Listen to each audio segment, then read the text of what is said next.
Hello beauties of the Activated Woman Collective. We are going live today talking about why talking about feminine energy is actually female empowerment and not some sort of like weird sexist game that the online world is playing. I feel like I see this mixed messaging all of the freaking time. I know, like, I think last week on TikTok, somebody said to me something like, when will you people understand that some of us want to be masculine? The same way that, you know, anything else, this video just wasn't for that person, and yet they were very offended by it. And I think I see this very often, and sometimes when I'm speaking about it, I'm trying to be very politically correct so that I don't upset anybody or so that I don't step on toes or make anyone feel awkward. But the truth of the matter is, when I take a look at how offended some people get when it comes to talking about feminine energy, leaning back, being more receptive, you know, even being in your beauty, some people get really triggered and offended by this. This is a complete reflection of the patriarchy and modern day feminism, where we're really trying to push ahead and strive ahead and force people to like see our worth, see our value, see that we can do it, you know, like we're really trying to like establish our worthiness through our own masculine energy. This is a powerful conversation to have, and I wanted to bring it over here onto my Facebook group as well. I just went live on Instagram not that long ago, but my head was kind of all over the place. I was having some work stuff go on. Didn't love that video, so I'm bringing it over here to be more concise about what I'm saying. So I see Rasna's here. Hi, Rasna. So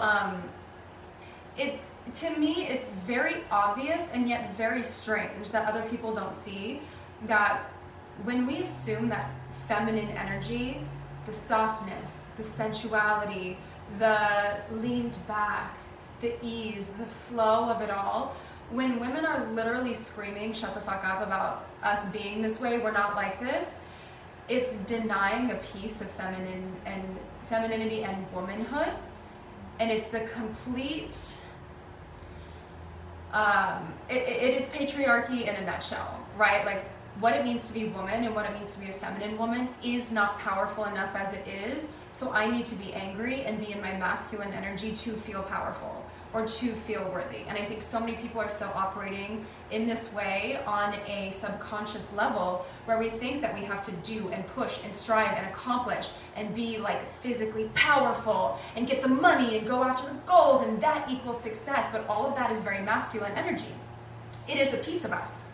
It is a part of the human experience, our masculinity. We all have both. Both are equally incredible, but they are different. It is the yin and the yang. You cannot be all yang and no yin. You will not like your experience. It will be harder for you to receive your success, to enjoy your success, to lean back in love and receive. You're just going to be giving and giving and giving and giving and giving until your cup is completely empty. And when we look at love and relationships, we don't want to do that as women, and yet we take on that role. We become the masculine in relationships. And I remember, you know, even for myself, feeling so resistant to that idea. Like, okay, so growing up, my grandmother always told me, don't become his mother. Whoever your man is, don't become his mother. Don't become his mother. Don't become his mother. I was like, I'm not. And then being in multiple serious relationships, including my last one, we lived together for 3 years. Without trying to, I became the mother. Because I went into mothering, which is a women mother for babies and children. We have to have a masculinity about us to mother, so that we can, you know, protect the babies, make the lunches, get up and feed that baby. There's so much that we have to do to secure survival for children. That innate natural essence leaks over into our romantic relationship, where we try to be the wife material, and we make their lunches, and we cook their dinner, and we do their laundry, and we do everything, and we completely throw off the polarity in relationship, to where the man does not have to do anything at all. You just have to lean back and receive. And then you don't like your results, because they're not doing anything for you in return, and you burn out. And I remember feeling resistance, like, this is not masculinity. This is me being a woman. This is me being too womanly.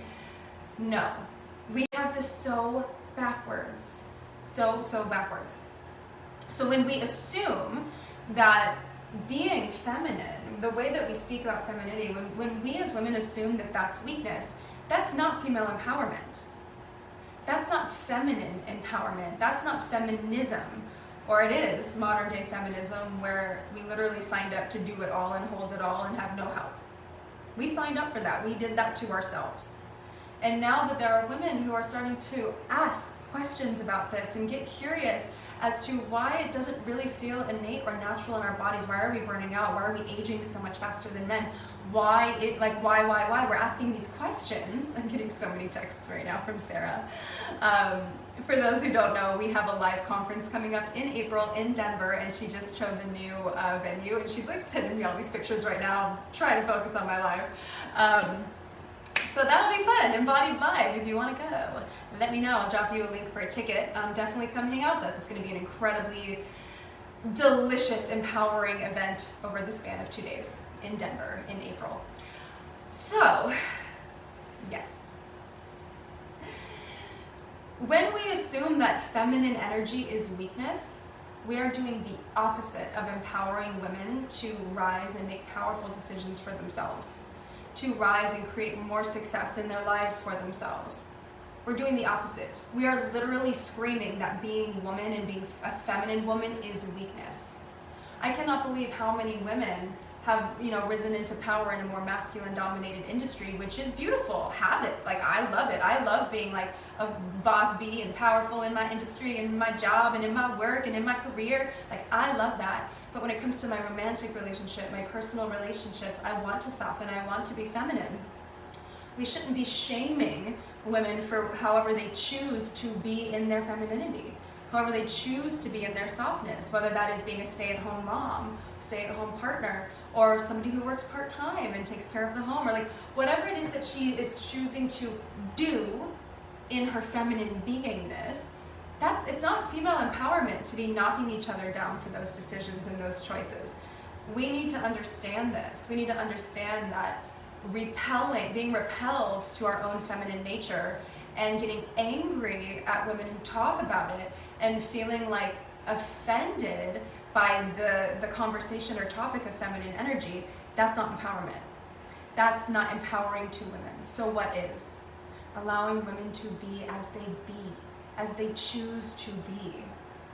Giving the correct education and information as to how women can receive results from their feminine energy with so much more ease than pushing and striving and forcing in their masculine all the time and not liking their results.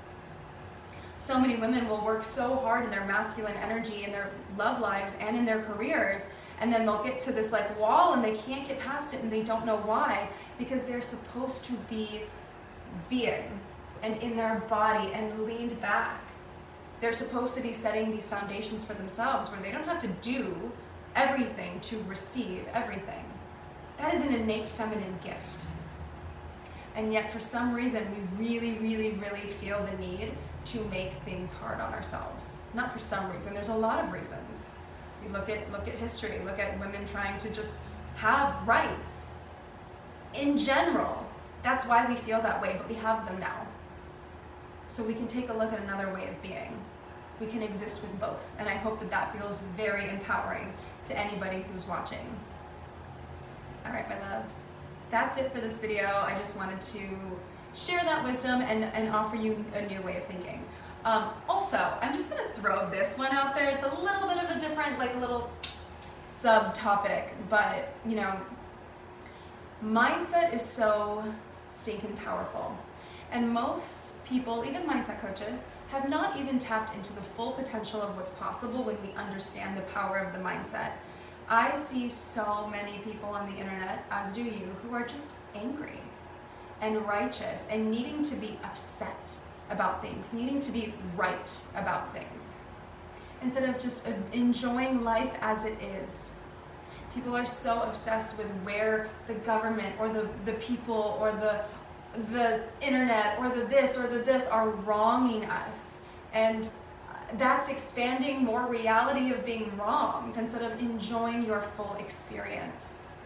It is exhausting on your nervous system to live in a state and in a space of just overwhelming, you better be careful or they're going to do this to you, you better be careful, they're out for you, all of the time. I'm not saying that you should just live in ignorance is bliss all the time, that's not what I'm saying. but really be mindful and conscious about what you're choosing to focus on and expand in your reality. The art of collective manifestation. It's powerful. We're all collectively creating this universe and this reality as we go. And the more we exist in this angry, righteous realm where we think we need to tell everybody why they're wrong for enjoying their life, however they choose to enjoy it in healthy, playful, innocent ways, not helpful for humanity, not helpful for where we want to go. It is not feminine leadership. And I stand for women. I stand for feminine leadership. I stand for more peace on this planet. I stand for more love and more beauty and more joy. You know, like I was so resistant to posting those silly little AI things because everyone was doing them and I felt myself judging. Why is everyone doing this? And I was like, because it's fun. It's enjoyable. It's beautiful. We all have like these different higher self avatars, these different versions of us, these different versions of being. Why wouldn't we just play in that? It's fun. If you want to do it, do it. And so then I posted how much I loved it, and I wanted people to post their own on my Facebook and show me how beautiful they were, and I instantly got people like, this is bad because of this. This is wrong because of this. You better be careful because of this. I don't live in a frequency like that. I don't live in a reality like that. I choose joy.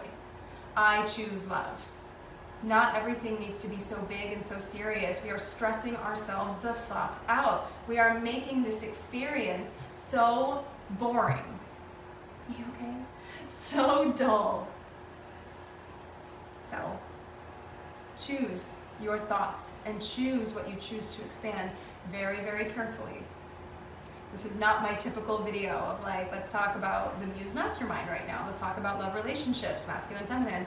This video is a little bit deeper than that, but I really needed to say that. I needed to get that out there because operating at your higher frequency looks like a lot of things. Looks like a lot of things, and I'm just seeing a lot of righteousness and a lot of anger, and it is exhausting to live in that way. I don't live in that way. I choose joy because I do. I choose lightness because I do. I choose the things that bring me joy because I do. That's the life that I choose. I choose love. I choose love, right, Grace? Thank you so much for watching. I'll see you in the next video.